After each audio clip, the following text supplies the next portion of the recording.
자, 비타민 이제 C를 볼게요. 수용성의 마지막. 자, 비타민 C도 기능이 굉장히 중요하거든요. 자, 그래서 일단은 생리적 기능을 좀 보시면 첫 번째가 콜라겐 합성에 굉장히 중요한 역할을 합니다. 그래서 콜라겐 합성. 근데 이 콜라겐을 만드는 그 대사 중에 한 단계가 이런 단계가 있어요.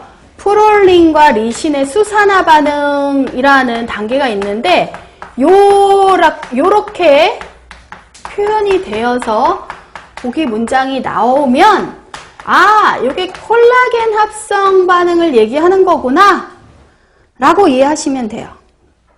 느닷없이 프롤린과 리신의 수산화 반응 이런 말이 나와도 아, 이거는 콜라겐 합성하는 그 반응을 얘기하는 거니까 비타민 C와 관련이 있겠다. 이렇게 조금 기억하시면 좋고요. 자, 그 다음에 이제 우리 아까 항산화제 얘기할 때 제가 베타카로틴, 비타민 A, 비타민 C라고 했잖아요. 그래서 이 항산화 하는데 또 중요한 게 이 비타민 C고요. 항산화. 네. 근데 이때 이제 특히 조금 구체적으로 얘기하자면 유리 라디컬이라는 게 사실은 이제 산화를 막 일으키는 거잖아요. 근데 요거를 없애버려요. 비타민 C가. 유리 라디컬이라는 게 막 산화를 일으키는 물질인데 그거를 얘가 제거해 버립니다. 그래서 산화를 막아줘요. 그래서 항산화 역할을 한다는 게 굉장히 중요한 기능이고 또 중요한 기능이 철분의 흡수를 도와요.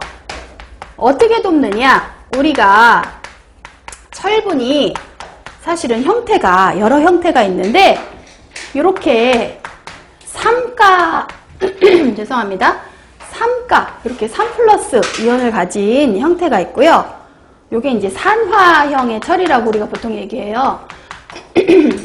그리고 요게 이제 환원이 되면 2가를 가진 환원형의 철이 있는데 요 형태가 흡수가 굉장히 잘 되는 형태가 바로 이 환원형이에요.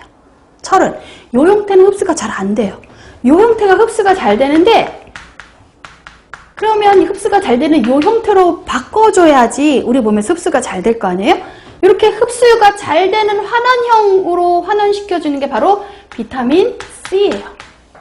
비타민 C가 바로 요 산화형의 철을 흡수가 굉장히 잘 되는 환원형의 철로 바꿔줍니다. 환원시켜주는 거죠. 네.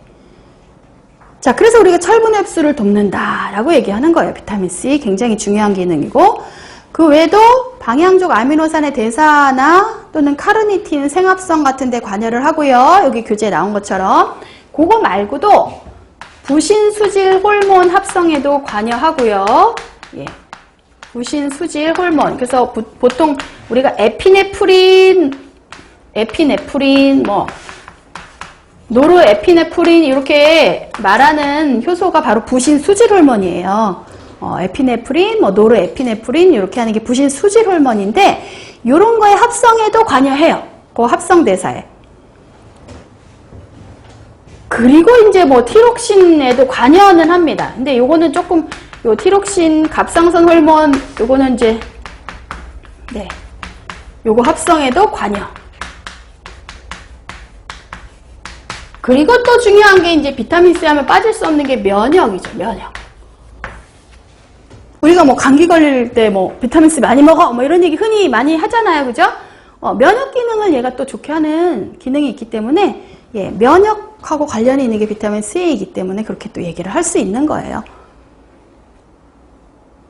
자, 그래서 이런 굉장히 중요한 기능들을 많이 하거든요. 그럼 이제 결핍증을 볼게요. 이게 잘 안 되면 어떻게 되느냐? 어떤 증상이 보이느냐? 39페이지 보니까 괴혈병. 이 콜라겐은 사실은 혈관을 튼튼하게 하는데 굉장히 중요한 성분이에요. 콜라겐이 잘 만들어져야 혈관이 튼튼해요. 근데 우리 몸의 혈관이 일반적으로 우리 눈에 잘 보이지는 않잖아요. 근데 잇몸에 있는 혈관은 사실은 이게 터지거나 피가 나거나 그러면 이제 우리가 눈에 잘 띄어요. 그래서 보통 잇몸에 있는 혈관이 콜라겐이 너무 부족하니까 이렇게 약해갖고 아주 작은 자극에도 이렇게 잘 터져서 이렇게 피가 나고 하는 게 괴혈병이에요.